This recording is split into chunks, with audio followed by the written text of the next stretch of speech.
신앙이라는 말을 참 이렇게 정의하기가 쉽지는 않은 것 같은데 제가 이렇게 그냥 저 혼자 묵상하면서 이렇게 써봤습니다. 그냥 어떻게든 멋있게 써보려고 쓴 거니까 그냥 이해해 주세요.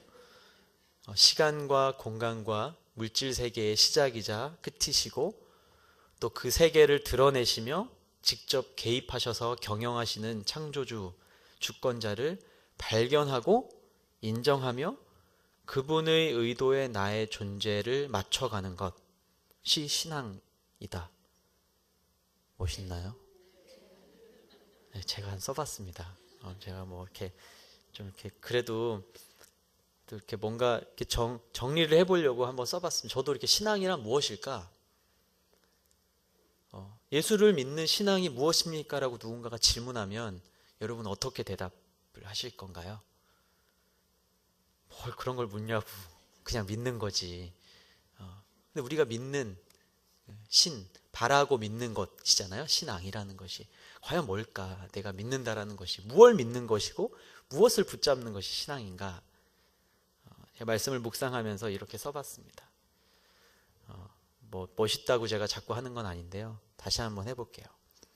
시간과 공간과 물질 세계의 시작이자 끝이시고 그 세계를 드러내시며 직접 개입하셔서 경영하시는 창조주, 주권자를 발견하고 인정하며 그분의 의도에 나의 존재를 맞춰가는 것. 이거 뭐 이게 정답이다라고 말씀드리는 건 아니고요.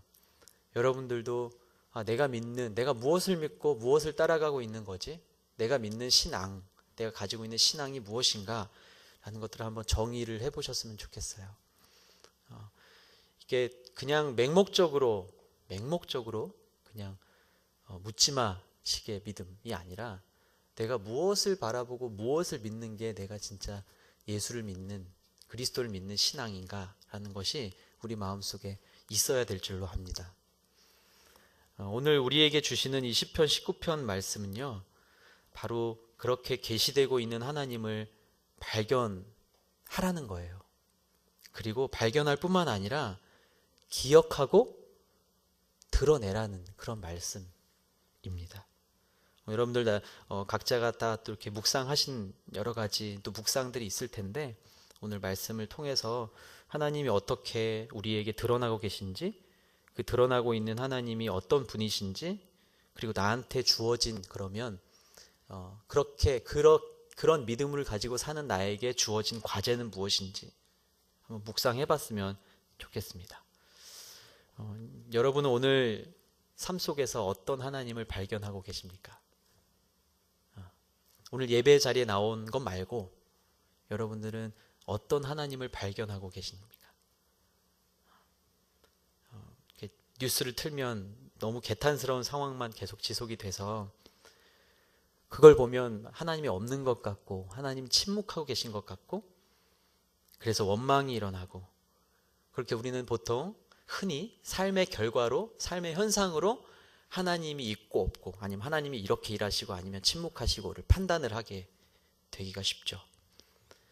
오늘 말씀의 결론부터 제가 말씀을 드리고 시작을 하려고 합니다. 오늘 말씀의 결론은 무소부재하신 하나님은 우리의 숨소리까지도 다 아시고 세상의 모든 것을 통해서 이 땅에 하나님을 드러내고 계신다.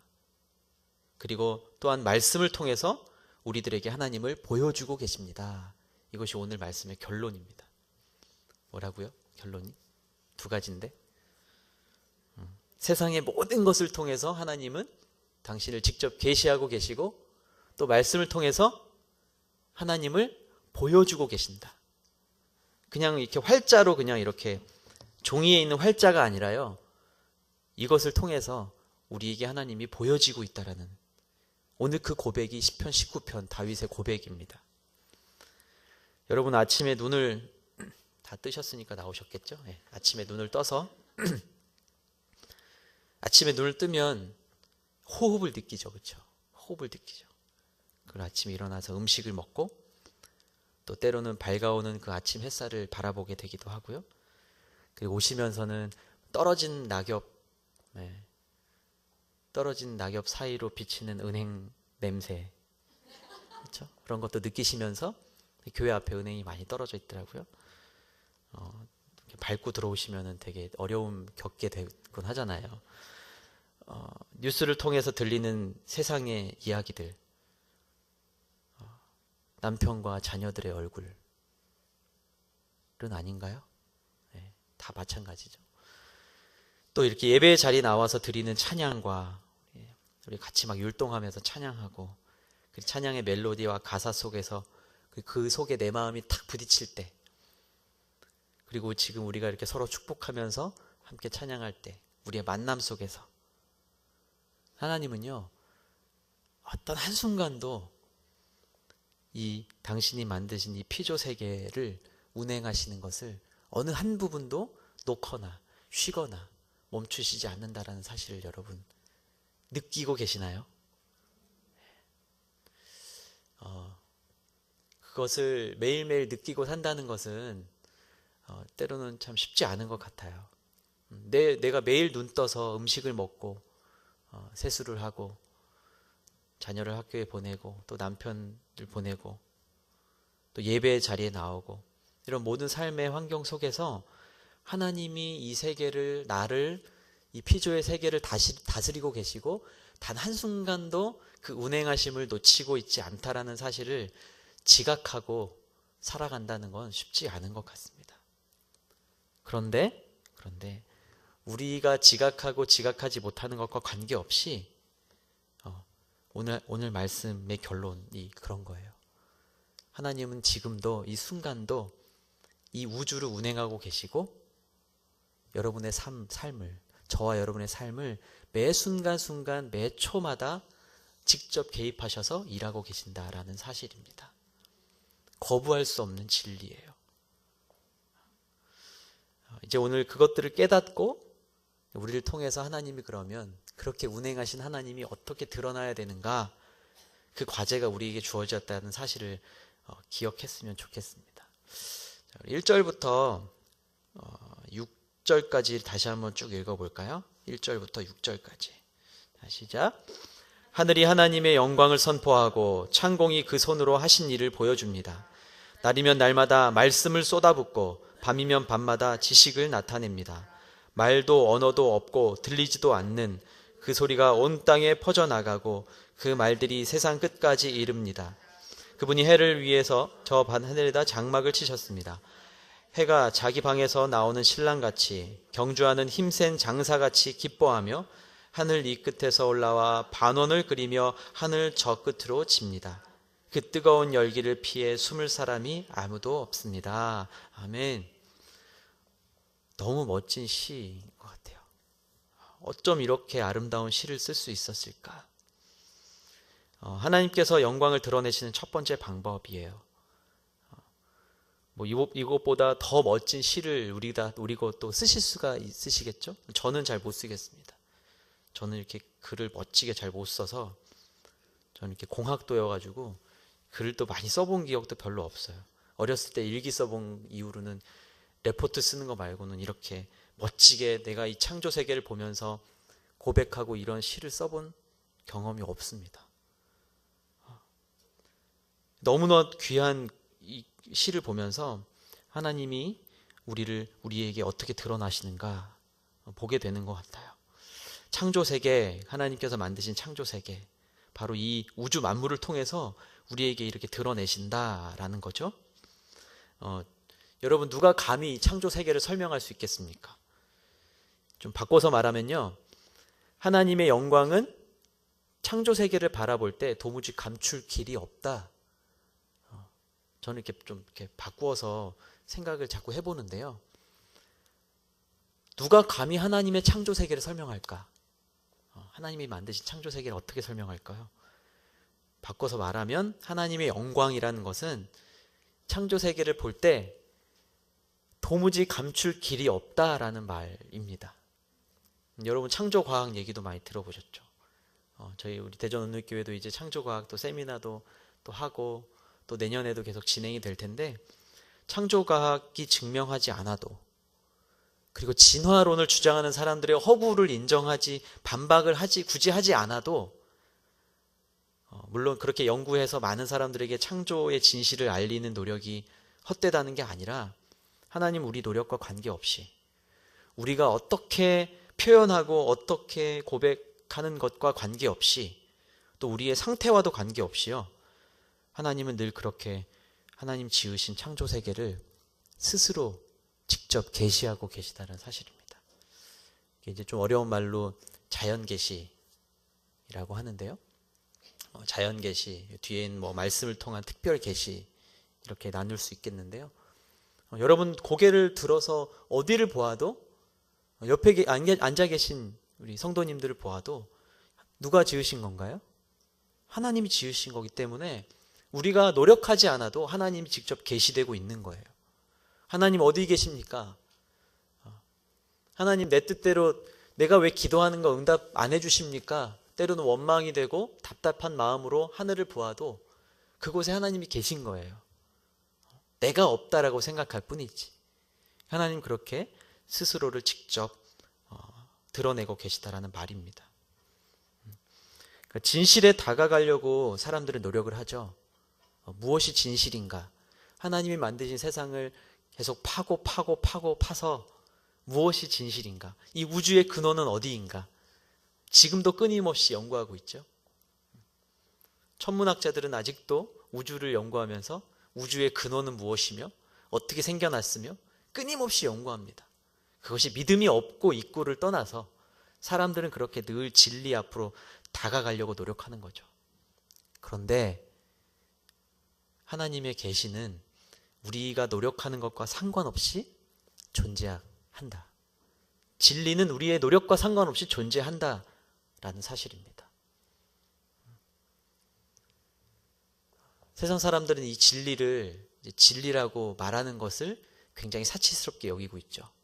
최근 들어 점점 그런 경향이 더 강해지고 있어요. 여러분 자녀들 학교에서 공부하고 있는 것들 이렇게 같이 한번 살펴보신 적 있으신가요?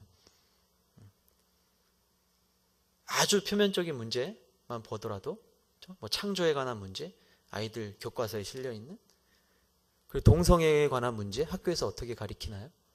동성애는 죄다 이렇게 가리키나요? 그렇게 하지 않거든요. 분명히 진리는 진리로 존재하는데 이제 인간은 점점 내 생각으로부터 나오는 것으로만 진리라고 여기고, 너도 진리냐? 그럼 나도 진리다. 이제 점점 이런 논리로 가는 거예요. 점점 더 상대주의적으로 가고, 절대 진리, 창조주 되신 하나님의 진리는 그게 진리라면 다른 진리도 있지 않을까? 이렇게 얘기하는 시대가 되고 있는 거예요. 근데 여러분 어떻습니까? 진리가 여러 개가 존재할 수가 있나요? 진리는 여러 개가 존재할 수 없습니다. 하나이기 때문에 진리라고 말하는 거예요. 이게 진리다. 요즘에 아이들 막 농담 삼아 요즘 아이들 막 요즘에 패딩 막 이런 거 되게 좋아하잖아요. 패딩의 진리는 뭐다 뭐 이렇게 막 얘기하고 막 그러잖아. 역시 패딩은 이게 진리지 뭐 이렇게. 진리는 하나이기 때문에 진리라고 말하는 거예요. 하나님이 창조하신 이 세계, 지금 다윗이 고백하고 있는 이 창조의 세계, 이 창조하신 분은 오직 한 분이시고 그 창조의 원리도 하나요? 그 목적도 하나요? 만드신 분도 하나이기 때문에 그 진리는 하나님으로부터만 드러나게 되어 있는 것입니다. 아무리 진화론자들이 머리를 싸매고 노벨상을 받아보려고 아무리 노력을 해도 이 땅을 만드신 창조 세계, 그 주인이신 하나님이라는 진리는 바뀌지가 않는다라는 것입니다. 그걸 지금 다윗이 찬양하고 있는 거예요. 하나님의 영광이 드러나고 있는 하나님의 일을 직접 계시하고 계신 하나님을 다윗이 이렇게 고백하고 있는 거예요. 너무 멋진 표현들이라서 어떻게 묵상해야 될지도 되게 너무 영광스러운 묵상입니다. 창공이 그 손으로 하신 일을 보여주고, 날마다 말씀을 거기에다 쏟아붓고, 밤이면 지식을 나타내고, 거기엔 뭘까요? 여기에 담겨 있는 건 하늘의 해와 달과 별들을 보면서 그 운행하는 놀라운 그 이치들 보면서 감탄하고 있는 거죠. 말도 언어도 없고 들리지도 않는 그 소리가 온 땅에 퍼져나간다. 여러분, 하나님이 우리 눈에 보이진 않지만 하나님이 우리에게 우리가 아이들에게 이렇게 물어봐요. 하나님 봤니? 하나님 어떻게 생겼는지 봤니? 아니요. 하나님 어떻게 생겼는데? 모르겠는데요. 우리는 하나님이 눈에 보이지 않으니까 인간은 자꾸 의심하게 되는 거고, 하지만 하나님이 어떻게, 오늘 말씀을 보면 그 하나님이 온 천지 만물에다가 자신의 모습을 막 다 심어 놓은 거거든요. 그런데도 우리 인간들은 무엇이 진리인가, 어디에 하나님이 계신가, 어떤 신이 참신인가를 계속 얘기하고 있는 거예요. 얼마나 어리석은 일입니까? 오늘 다윗은 지금 그 하나님, 그 영광의 하나님을 이렇게 고백하고 있는 거예요. 이제 어느새 낙엽이 되게 많이 떨어졌어요. 거의 다 떨어진 것 같아요. 내장산에 가보셨습니까, 여러분? 내장산? 저도 제대로 올라가 본 기억은 없는데 오색 단풍이 그렇게 아름답다고 하더라고요. 뭐 내장산뿐만이겠습니까? 단풍이 여러분 아무리 아름답다고 한들 그 만드신 이의 세계를 알지 못하면 아무런 의미가 없습니다. 그냥 한번 보고 와 멋있다 그러고 말게 되죠. 여러분 그걸 가지고 그 온 단풍을 다 그냥 눈에 담아서 그냥 그거를 온 단풍을 다 쓸어 모아서 여러분 집에 가져오십니까? 아니요. 그냥 보면 아름답다. 만드신 이의 세계를 모르면 사실은 그건 그냥 사람의 눈에 보기에 좋은 것에 불과하죠. 근데 우리는 어떻게 다르죠? 단풍을 보면서 와, 하나님 어떻게 이렇게 아름다운, 어떻게 이렇게 오색 단풍을 만드셨지? 그 색깔이 변해가는 게 얼마나 신기한지, 그 안에서 일어나는 아주 보이지 않는 화학적 변화들이 여러분 설명할 수 있나요? 우리는 그걸 보는 사람들이잖아요. 유명한 음악가가 있어요. 그 음악가 연주회에 초대됐습니다. 최고로 좋은 VVIP석에 앉았어요. 거기 앉아서 들은들 지금 연주하는 곡이 무슨 곡인지, 제목도 만든 이의 마음도, 왜 그 곡을 쓰게 됐는지도 모른다면 그 티켓이 아무리 비싼 티켓이라도 그 사람에게는, 그걸 모르는 사람에게는 아무런 의미가 없어요. 점점점 잠에 빠져들게 될 수밖에 없겠죠. 네. 여러분 이것만 보아도 당연하잖아요. 내가 이 음악, 멋진 클래식 음악을 연주하는데 내가 그걸 모르면 나한테는 아무런 어떤 의미도 없습니다. 그냥 멜로디지. 논리적으로만 봐도 그러한데 여러분이 창조의 세계를 바라볼 때 여러분 어떻게 보고 계십니까? 자녀들의 얼굴을 바라볼 때 여러분 어떻게 바라보고 계십니까? 저는 날마다 요즘에 아주 신기해요. 저랑 비슷한 애 하나는 뛰어다니고 있고 가만히 생각을 해보면 너무 신기해요. 저랑 그렇게 비슷하다 그러더라고요. 저랑 비슷한 애가 막 뛰어다니는 거 너무 신기한 거예요. 여러분 다 경험 뭐 해보신 분도 있고 안 해보신 분도 계시겠지만 또 둘째도 저랑 비슷한 애가 꼬물꼬물거리고 있어요. 너무 신기한 거예요. 그런데 그 놀라운 원리와 그 놀라운 세계를 알지 못하는 사람들은요, 의미가 없는 거예요. 자식도 한낱 도구에 불과하고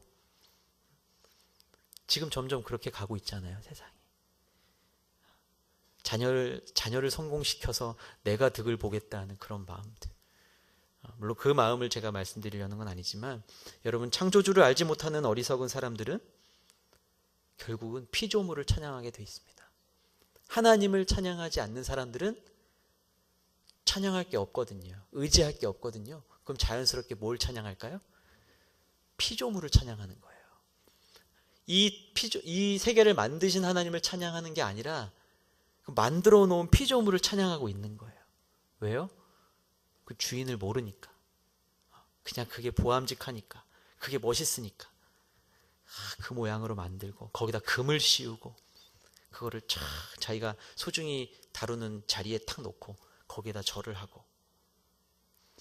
창조주를 그렇게 모르는 사람들은 피조물을 섬기고 우상으로 삼게 되는 것입니다. 주 하나님 지으신 모든 세계, 주님의 권능 우주에 찬네. 제가 좋아하는 찬송가입니다. 주님의 높고 위대하심을 내 영혼이 찬양하네. 이렇게 창조주 하나님을 찬양하고 경배할 수 있는 저와 여러분은 그렇게 계시하시는 하나님의 영광을 보게 되는 특권을 누린 사람들입니다. 여러분 그냥 의미 없이 그냥 거리를 걷지 마십시오. 거리를 걸을 때 작은 리어카를 끌고 가는 폐지를 모으는 그런 분들을 바라볼 때에도 그냥 의미 없이 바라보지 마십시오. 물론 그분을 정말 내 있는 것을 다 해서 돕는 것, 그것과는 좀 다른 문제이겠지만 여러분 모든 걸 바라볼 때 이 세계가 다 하나님의 것이고 하나님의 운행 안에 있구나, 하나님의 섭리 안에 있구나 라는 눈을 가지고 바라보시면 얼마나 아름다울까요? 물론 거리에서 난폭운전을 하고 정말 거리에서 침을 뱉고 욕하는 사람들도 같은 마음으로 바라볼 수 그러기 쉽지 않지만 그래도 우리의 눈은 이 땅을 만드신 하나님, 그리고 하나님이 지금 계시되고 있는 이 모든 자연을 바라보면서 창조주 하나님을 바라볼 수 있는 눈을 우리가 가져야 될 줄로 믿습니다. 세상은 그렇게 하지 못하도록 방해를 하죠. 그러나 우리는 노력을 해야 되는 겁니다. 그래야 내가 바라보는 그곳에 하나님의 마음이 머무는 거예요. 아무리 이상한 걸 보아도 내가 그것이 이것이 하나님의 경륜이 하나님의 섭리 안에 있는 거구나라고 생각하고 바라볼 때 그 안에 하나님의 마음이 담겨서 그곳에 하나님의 마음이 머물게 된다라고 저는 믿습니다. 그렇게 하지 않으면 얼마나 어두운 모습이 많습니까? 돌아보면 아름다운 것들을 보기 전에 내 눈은 여전히 어두움과 더러운 죄의 모습들로 가득가득 차게 되죠. 우리가 이 창조의 세계를 바라보기 위해서, 온전히 바라보기 위해서는 그 하나님의 눈을 가져야 되는 거예요. 다윗이 어떻게 이렇게 아름다운 시를 쓸 수 있었을까? 이때 당시는 환경오염도 없고 너무 자연이 아름다워서 이렇게 썼을까요? 아닙니다. 어쩌면 심정은 더 괴롭게 살아갔을지도 몰라요. 다윗이 더 앞이 안 보이고 더 괴로움 속에 살아가고 있었던 사람이 다윗이었을지도 몰라요. 권력 때문에 더 정말 큰 어려움을 당했던 사람이 다윗이고, 심지어 자기 아들에게 나중에, 그렇죠? 반역을 당하는, 얼마나 괴로웠겠습니까? 그러나 이런 귀한 고백들이 나오는 이유는 역시 이 땅을 하나님 만드셨고 이 온 우주 만물을 다스리신 하나님께서 지금 나의 삶도 인도하시고 나의 모든 것을 주관하신다라는 믿음이 있기 때문에 가능했다라고 믿습니다. 사랑하는 성도 여러분, 작은 것은 있지만 하찮은 것은 없다라는 것을 기억하시길 바랍니다. 우리의 영의 눈과 귀를 점검해야 되는 거예요. 여러분, 오늘 이곳에 함께 모여서 예배하는 우리 성도님들, 이 자리에 오는 그 마음이 얼마나 귀한지 제가 누구보다 잘 알죠. 저도 이렇게 저는 학교 들어가기 전부터 어머니랑 같이 수요일 날 예배 그냥 따라와서 혼자서 교회에서 뛰어놀고 엄마는 예배 드리시고, 계속 우리의 영의 눈과 귀가 깨어 있어야 된다라는 거예요. 깨어서 살아 역동하신 하나님을 매 순간 발견해내야 된다라는 거예요. 그리고 반응하셔야 되는 거예요. 그냥 루틴하게 그냥 왔다가 갔다가 그냥 가정에서도 그냥 살림하시고, 또 그게 뭐 어떤 일이 중요하고 어떤 일은 하찮다 그런 게 없는 거죠. 모든 삶의 순간순간마다 깨어서 살아 역동하시는 하나님을 발견해내고 그 하나님 앞에 내가 반응하면서 살아가는 것, 그것이 오늘 이 자연을 통해서 이 다윗의 고백을 통해서 우리가 보는 하나님의 영광, 지금도 우리 삶 가운데 아주 세밀하게 역사하시는 그 하나님의 영광을 우리가 바라보는 삶이라고 믿습니다.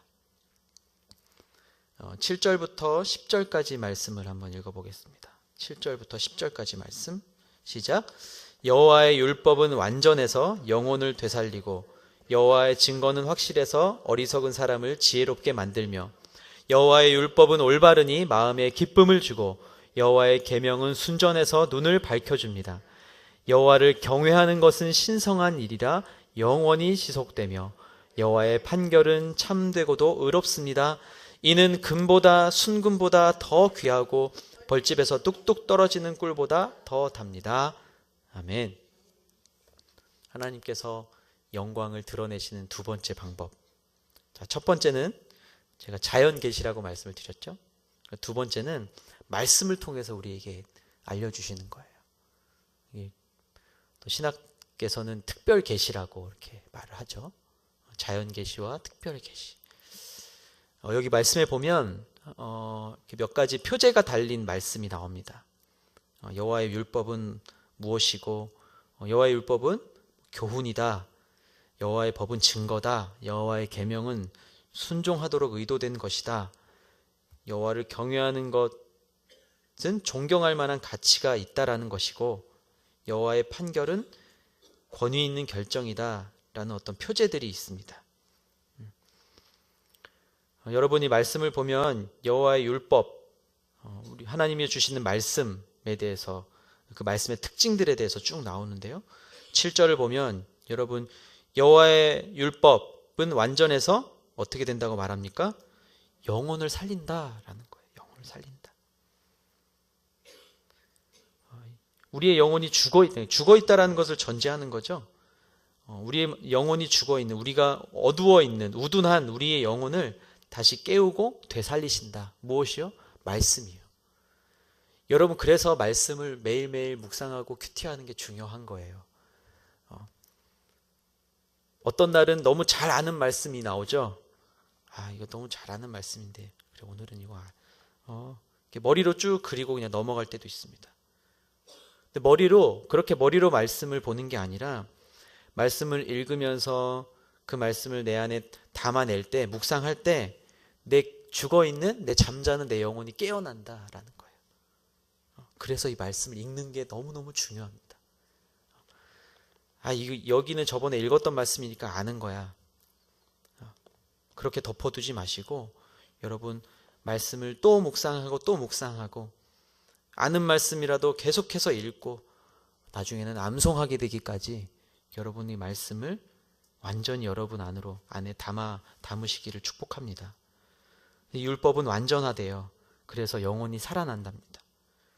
그리고 여호와께서 보내주신 증거는 확실해서 어리석은 사람을 지혜롭게 만든다. 여호와를 아는 것이 지식의 근본이다 말씀하셨죠.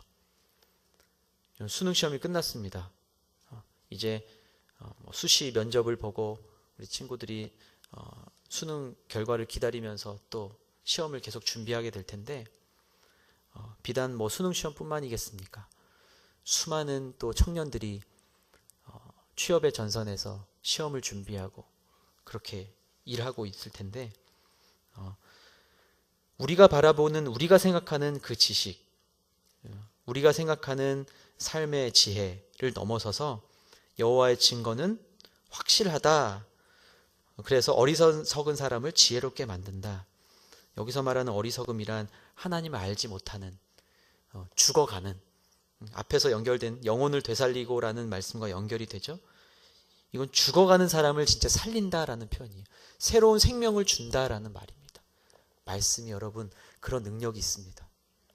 이거 그냥 내가 은혜 받고 이 말씀 참 좋다, 이 말씀이 힘이 된다, 그런 것도 나에게 의미가 있지만 이 말씀은 실제로 살아 움직여서 죽어가는 사람들에게는 새로운 생명을 주는 말씀이에요. 그래서 여러분 자꾸 전하셔야 됩니다. 묵상하고 전하고 또 전하고. 저도 열심히 전하려고 노력합니다. 전하다가 이렇게 길거리에서 이렇게 막 예수 믿으세요 하면 오히려 더 반감을 많이 사니까 그렇게 못하겠지만 여러분 사는 곳에서, 여러분이 디디고 있는 곳에서 열심히 말씀을 전하십시오. 그래서 하나님 알지 못하고 죽어가는 사람들이 생명을 얻게 된다라고 말하고 있어요. 그리고 8절 말씀에 보면 어떻게 나옵니까? 8절, 여호와의 율법은 올바르니 마음에 기쁨을 준다. 마음에 기쁨을 준대요. 올바르기 때문에 마음을 기쁨이 된대요. 우리는 올바른 하나님의 말씀을 따라서 살 때 기쁨이 되기보다는 사실은 손해보고 고통스럽고 손가락질 받는 일들이 많이 생기죠. 근데 반전이에요. 여호와의 율법은 올바르기 때문에 마음을 기쁨을 준다. 여러분이 처하는 말씀 때문에, 말씀대로 사는 것 때문에 손해보고 안타깝고, 왜 내가 참아야 돼? 내가 왜 손해봐야 돼? 제가 그럼 최근에 이런 말도 들었어요. 어떤 분이 남자친구인데 학교에서 계속 왕따를 당하니까 야, 너도 친구들한테 좀 강한 모습을 좀 보여줘야 돼. 그래야 진짜 제대로 강한 모습을 한 번만 딱 보여줘야 걔들이 너희 더 이상 왕따시키지 않아. 그래서 얘가 어떻게 보여줬냐면요, 의자를 들어서 쳐버렸어요. 그래서 그 친구가 다쳤다는 거예요. 그러니까 우리가 예수 믿는 사람이기 때문에 감내해야 될 것이 있는데, 그것을 내가 이기려고, 아니면 그것을 내가 똑같이 갚아주려고 하다가 더 큰 어려움을 겪게 되는 일들. 물론 이건 좀 극단적인 비유긴 하지만 여러분 예수 믿는 것 때문에 손해볼 일이 얼마나 많은지 몰라요. 그리고 내가 참아야 할 것들이, 내가 왜 참아야 하지? 라고 생각해야 될 일도 굉장히 많아요. 저도 있거든요. 저도 있어요. 아주 사소한 것들 여러분 생각해 보십시오. 제가 교회 오는 길에 운전하는 거 말씀드렸죠? 정말 말도 안 되게 잘못을 해놓고 오히려 큰 소리 치는 사람들이 있어요. 물론 그 사람 입장에선 제가 잘못했다고 생각했기 때문에 화를 내는 거겠지만 어쨌든 참아야 되는 거죠. 그렇죠? 내려서 차문을 열고 내려서 싸우고 싶은 마음이 막 올라오지만 참아야 하는 거죠. 비단 이런 것뿐만 아닙니다, 여러분. 자녀들 양육함에 있어서 막 이렇게 그러죠. 막 귀가 점점 얇아지시죠. 저희 아내는 벌써부터 막 얇아지려고 그래요. 이제 유치원 다니고 있는데 뭐 지금쯤 이런 책을 사줘야 되는데 이런 책이 없는데 어떻게 해야 되나. 이야기 성경책 읽어줘 그냥. 네. 그리고 사실은 몇 권 사줬어요, 책을. 이렇게 좀 창의 동화 같은 거 있잖아요. 다른 친구들은 뭐 이렇게 막 이만큼씩 있다 그러는데 우리도 좀 사줘야 되는 거 아닌가, 이런 얘기도 하고. 뭐 그게 잘못됐다는 게 아니라 점점 우리는 또 이렇게 세상의 방법이 말하는 대로 흘러가기가 되게 쉽더라고요. 경험하시죠? 아이들 학원을 보내는 일들. 안 보내면 뒤떨어질 것 같고. 이게 결국은 다 예수 믿는 것 때문에 내가 겪어야 될 고민과 번민이 되기도 해요. 물론 그것을 무감각하게 그냥 넘겨버리면 상관없겠지만 사실은 여러분 깊이 생각해 보십시오. 우리가 예수 믿는 것 때문에 포기하고 내려놓고 희생해야 될 게 얼마나 많은지 몰라요. 근데 왜 말씀은 자꾸, 말씀의 방향은 그런 것들을 왜 강요하는 것 같아서 마음이 무거워질 때도 있고.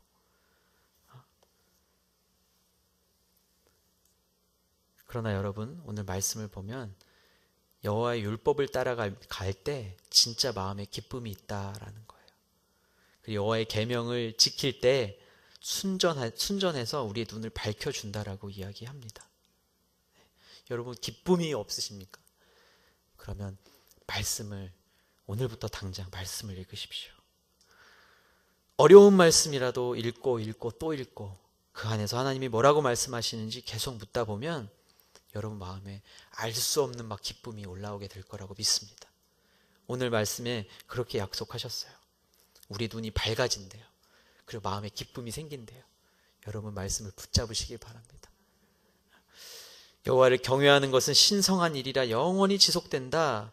여호와의 판결은 참되고도 의롭다. 이것은 하나님의 성품이죠.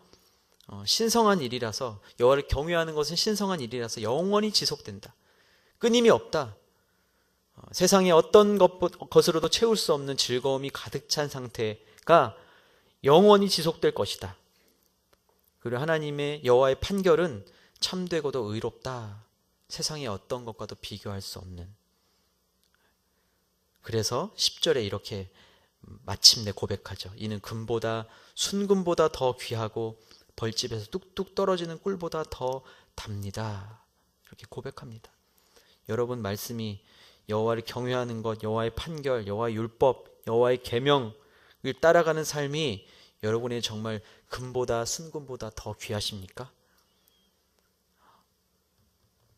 죽을 것처럼 괴롭고 죽을 것처럼 내가 참을 수 없는 이 불공정한 이 세상 속을 살아가는 이 그리스도인으로서 여러분, 하나님의 이 말씀이 여러분 순금보다 금보다 더 귀하다고 고백하실 수 있으십니까?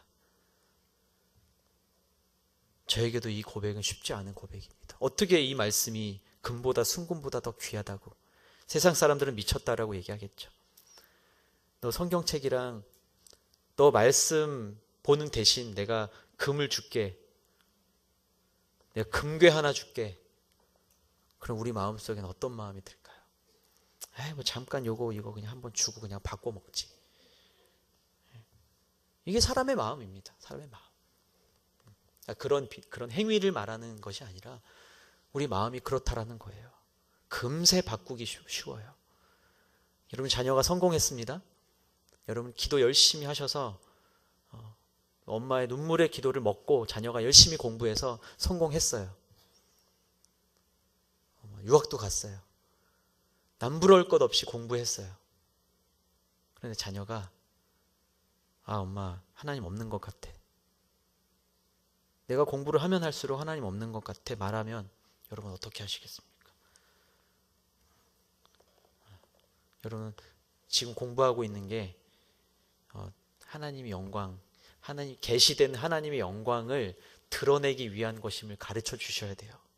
순금 얻으려고 금 얻으려고 하는 게 아니다라는 걸 끊임없이 귀에 못이 박히도록 얘기해 주셔야 됩니다. 저는 그래야 이 대한민국 사회가 바뀌고 이 땅이 변화될 거라고 믿습니다. 저는 너무너무 감사해요. 그래서 저희 부모님에게 너 돈 벌려고 공부할 거면 당장 때려쳐라. 귀에 못이 박혀. 되게 촌스럽죠? 근데 멘트는 좀 촌스러워요.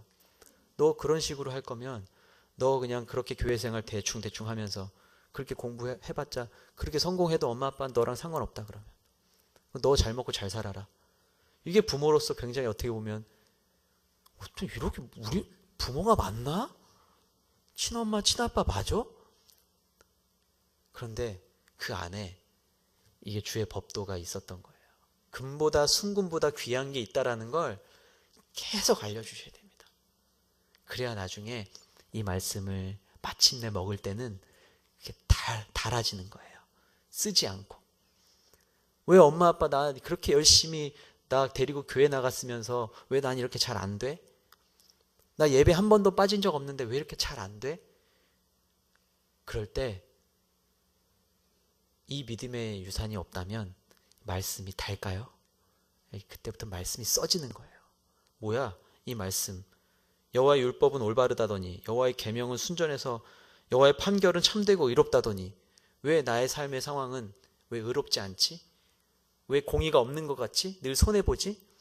왜 이렇게 불공정한 사회에서 나는 이렇게 고통받고 살지? 오늘날 젊은이와 다음 세대 자녀들에게 여러분 어떻게 설명해 주실 건가요?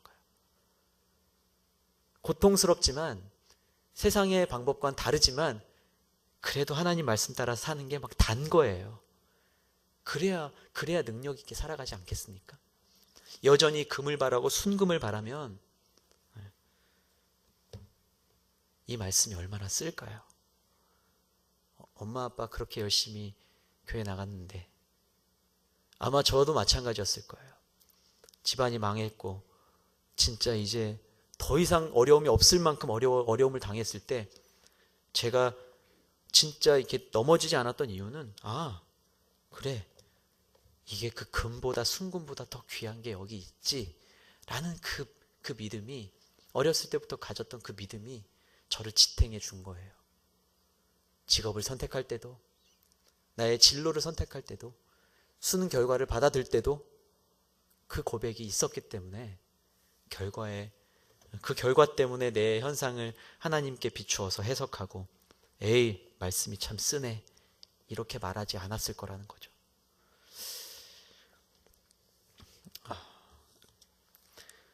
여러분, 이 두 가지 방법을 나눴습니다. 자연을 통해서 계시하고 계신 하나님, 그리고 말씀을 통해서 계시하는 하나님. 이 두 가지 방법뿐입니까? 여러분, 또 하나님께서 어떻게 우리에게 나타나고 계신가요? 서두에서 이야기 나눴던 것처럼 하나님은 전 우주를 통치하시는 분이십니다. 그리고 하나님의 구원 사역도 전 우주적 구원 사역입니다. 그래서 하나님은 우리의 양심, 그리고 역사를 통해서도 계시하십니다. 믿는 사람들뿐만 아니라 믿지 않는 사람들, 그런 세상 속의 사람들의 양심 속에서도 공평과 정의의 하나님은 계십니다. 그래서 세상의 이치 안에서 역사하시도록 인도하십니다. 역사를 보면 어떻습니까, 여러분? 선을 위해서 악을 사용하시기도 하셨습니다. 그렇죠? 이방의 왕을 통해서도 하나님의 뜻을 이루어 가시는 모습을 보게 됩니다. 이사야서를 공부했던 분들은 아시겠지만, 그리고 지난주에 우리 선교사님을 통해서 들었던 것처럼 그 이스라엘의 회복과 구원을 선포하시면서 이방 나라 바사의 왕, 페르시아의 왕 고레스를 들어서 사용하시잖아요. 그리고 고레스 왕에게 목자라는 칭호를 붙여주십니다. 여러분, 이렇게 하나님은 역사 가운데 이렇게 운행하시는 거예요. 오늘날 우리 안타까운 이 대한민국의 현실은 어떻습니까? 이 현실을 묵상하다 보면 분노와 막 허탈함이 막 몰려오죠. 그리고 하나님이 없는 것 같아요, 점점. 그리고 이제는 막 편을 갈라서 싸울 힘도, 의미도 찾기 어려워지는 것 같아요. 그러나 우리 그리스도인들은 이러한 상황 속에서도 지금 하나님이 나타나고 있음을 바라볼 수 있는 눈이 필요하다는 거예요.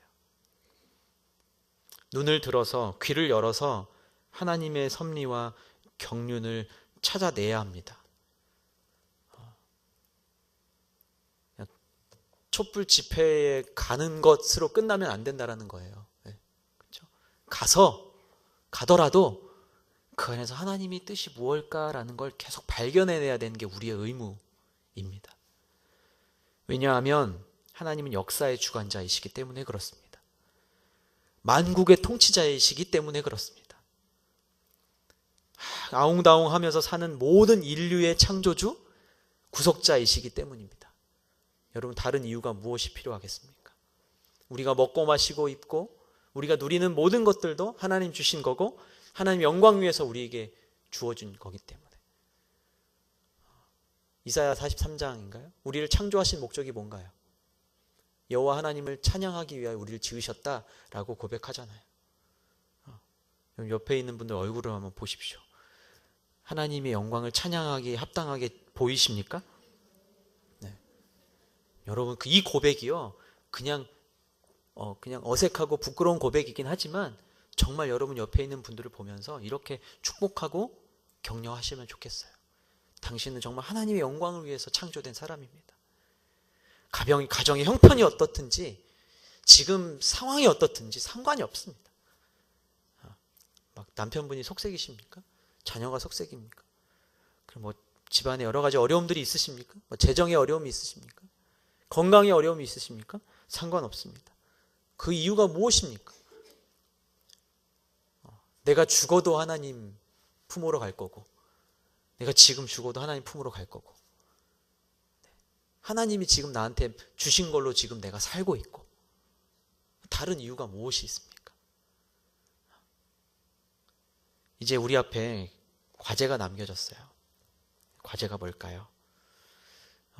이렇게 우리에게 보여주시고 드러내 주시는 하나님을 발견해내고 깨닫고 하나님 뜻에 맞게 우리를 맞춰가는 것이 우리의 과제입니다. 과제를 행하기 위해서, 완성하기 위해서 우리가 행해야 될 거 한 두 가지로 나누고 말씀을 맺으려고 하는데요. 첫 번째는 11절부터 13절까지 말씀입니다. 한번 읽어보겠습니다. 시작. 주의 종들이 이것들로 경고를 받아 이를 지키면 큰 상이 있습니다. 누가 자기 실수를 낱낱이 알 수 있겠습니까? 내게 감춰진 잘못을 깨끗하게 하소서. 또한 주의 종이 알고도 죄짓는 일이 없게 하시고 그 죄가 나를 지배하지 못하게 하소서. 그러면 내가 흠이 없게 되고 큰 죄에서 결백할 것입니다. 아멘. 첫 번째, 우리에게 주어진 그 과제를 완성하기 위한 첫 번째, 회개입니다. 회개. 아무리 화려하고 아무리 여러분의 삶이 지금 탄탄대로를 걷고 있으십니까? 여러분 숨어져 있는 낱낱이 우리가 알 수 없는 또 알지도 못하고 저지른 죄까지도 여러분 회개해야 한다라는 말입니다. 회개란 무엇입니까? 하나님 앞으로 돌아서는 것입니다. 회개의 원래의 의미, 방향을 바꾸어 돌아서는 것, 돌이켜 앉는 것이 회개입니다. 여러분이 지금 앉아있는 곳, 앉아있는 방향을 한번 잘 보십시오. 좀 방향이 조금 틀어졌습니까? 얼른 수정하십시오. 얼른. 제가 군대에 있을 때 제가 그 방공 미사일을 쏘는 그런 특기였거든요. 방공 미사일을 쏠 때는 여러분 북한에서 미사일 쏘잖아요. 미사일 쏠 때는 얼마나 이게 예민하고 정밀해야 하냐면요. 우리 360도 원을 그리면 360등분 하죠. 근데 그 미사일을 쏠 때는요 6400등분을 해요. 6400밀이라고 하는데요.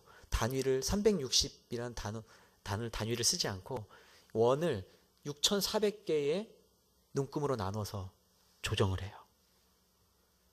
조금만 틀어지죠?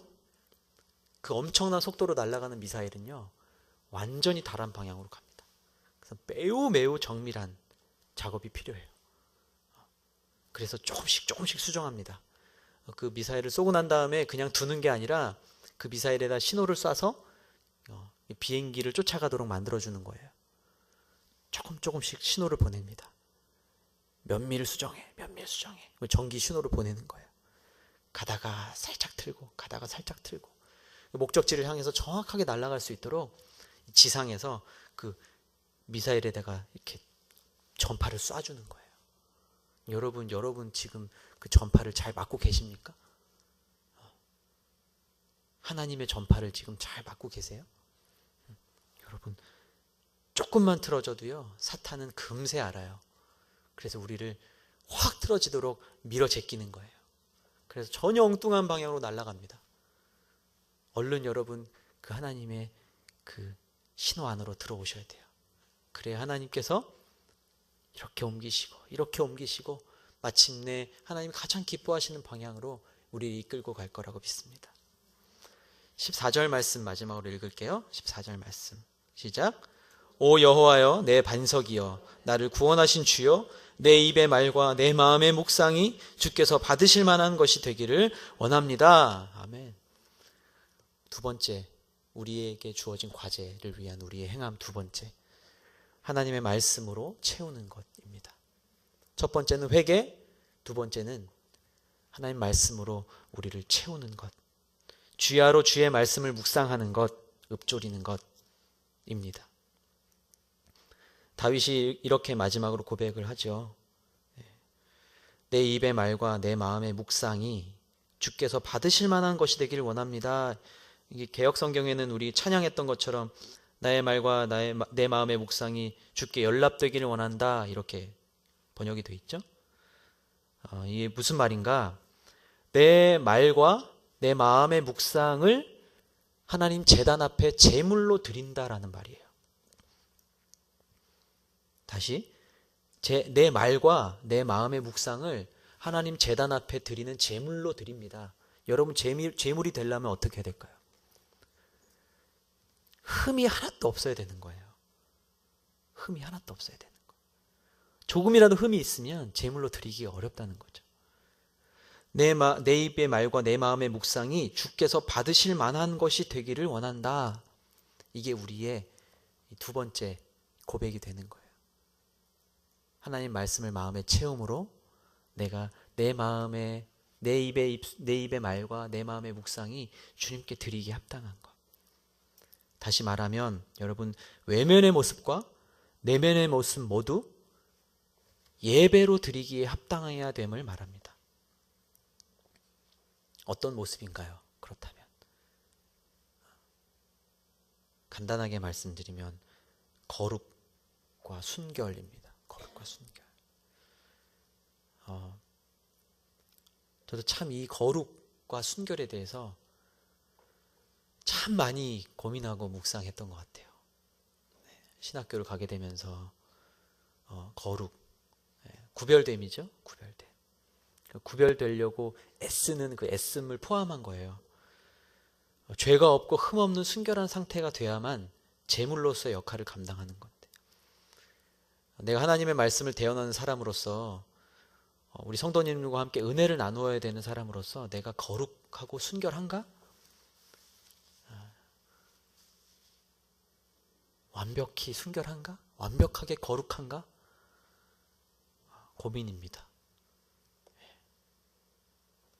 완벽한 건 없는 것 같아서 고민이더라고요.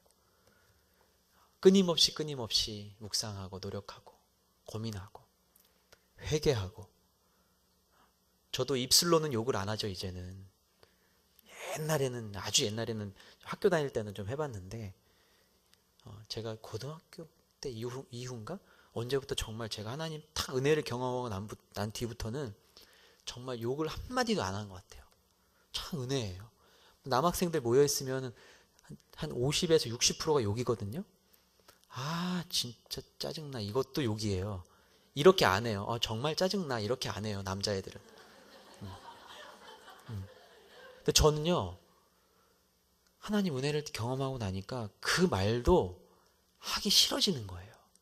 참 신기하죠. 그게 뭐 제가 대단해서가 아니라 그렇게 되더라고요. 하나님 은혜를 경험하고 나니까 정말 그 입이, 그런 단어가 제 입으로부터 떨어져 나갔어요. 그 뒤로는 정말 한 번도 상스러운 욕을 해본 적이 없는 것 같아요. 하나님 참 은혜예요. 제가 그렇게 잘났다는 말씀 드리는 게 아니에요. 하나님의 은혜를 경험하면, 은혜를 진짜 경험하면 내 입의 말도 바뀌고, 이제 내 안에 말씀이 채워지는 것을 경험하게 되는 것 같아요. 오늘 저와 여러분 모두가 그런 경험을, 놀라운 하나님의 역사를 경험하게 될 줄로 믿습니다. 예수님께서 마태복음 12장 34절 35절에 이렇게 말씀하셨죠. 독사의 자식들아, 너희가 악한데 어떻게 선한 것을 말하겠느냐. 마음에 가득 차 있는 것이 입 밖으로 흘러나오는 법이다. 선한 사람은 선한 것을 쌓았다가 선한 것을 내놓고, 악한 사람은 악한 것을 쌓았다가 악한 것을 내놓는다. 그리고 이 36절에 이렇게 말씀하시죠. 그러나 내가 너희에게 말한다. 심판 날에 사람은 자기가 함부로 내뱉은 모든 말에 대해 해명해야 할 것이다. 분명히 예수님께서 이렇게 말씀하세요. 여러분, 지금부터 덜어내야 될 것들은 열심히 덜어내십시오. 그리고 대신 하나님 말씀으로 채우십시오. 자녀들에게 하는 말도, 남편에게 하는 말도, 이웃에게 하는 말도 여러분 잘 하나님 은혜로 이렇게 아름다운 말들로 바꾸어 주시기를 축복합니다. 갑자기 생각이 나서 이 얘기만 나누고 말씀을 맺을게요. 여러분, 교회에 쥐가 나타나는 거 아시죠? 갑자기 생각이 나서 교회에 쥐가 있습니다. 바퀴벌레도 있더라고요. 어떻게 교회에 쥐도 은혜의 자리를 아는 건지. 쥐가 나타났어요. 그래서 저희가 끈끈이도 놔보고 쥐 덫도 놔봤거든요. 야, 근데 이 끈끈이를 밟았다가 끈끈이를 떼고 도망가더라고요. 쥐가 커서. 그래서 CCTV까지 확인했는데 쥐가 CCTV에 등장하는 거예요. 그래서 밤에 몰래 샤이닝 글로리에 있는 쿠키들을 훔쳐가고.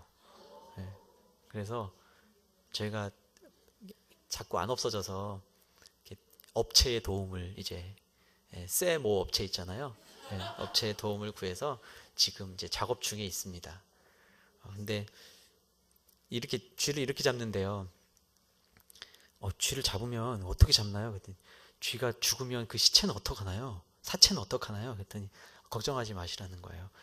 요즘 나오는 약은 쥐가 약을 먹으면 온몸에 수분이 싹 마르면서 미라처럼 된대요.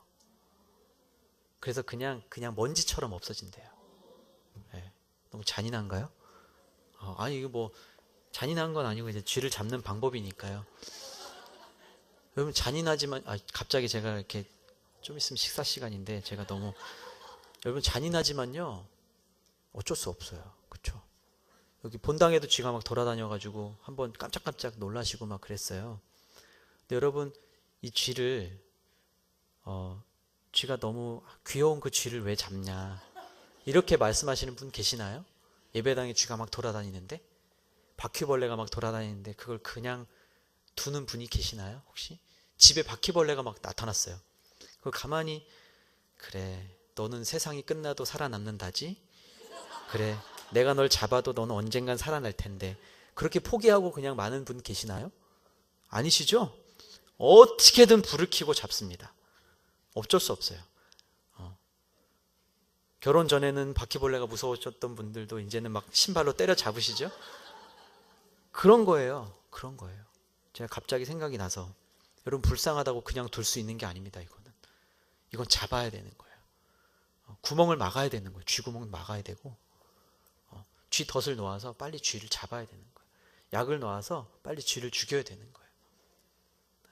어떻게 보면 우리 안에 있는 하나님을 드러내는 것을 방해하는 것들이 있다면 여러분 빨리 약을 놓든지 덫을 놓든지 여러분 빨리 그것들을 제해 나가셔야 된다라는 거예요. 그래야 깜짝깜짝 놀라서 내가 은혜의 자리로 박차고 나오는 일이 없는 거예요. 여러분 마치 쥐가 등장하는 것처럼 바퀴벌레가 등장하는 것처럼 삶 가운데 막 그런 일들이 나타날 때가 있잖아요. 그렇죠? 이게 뭐지? 큰일 났다. 근데 이미 그때는 늦은 거죠. 이미 다 나타났으니까. 그 전에 우리가 말씀으로 마음을 채우고 내 마음의 묵상이 내 입술의 말과 내 묵상이 하나님께 드려지기에 합당한 모습으로 바뀌어지면 하나님 말씀으로 채워지면 자연스럽게 내 마음속에 있는 나를 놀라게 하고 나를 겁나게 하는 그런 모든 것들은 떠나가게 될 줄로 믿습니다. 그렇게 하나님 말씀을 채우고 하나님께 드리기에 합당한 모습으로 우리의 마음을 가꾸어 갈 때 하나님께서 귀히 쓰시는 우리 모든 성도님들 되기를 예수님의 이름으로 축원합니다. 아멘. 같이 기도할까요?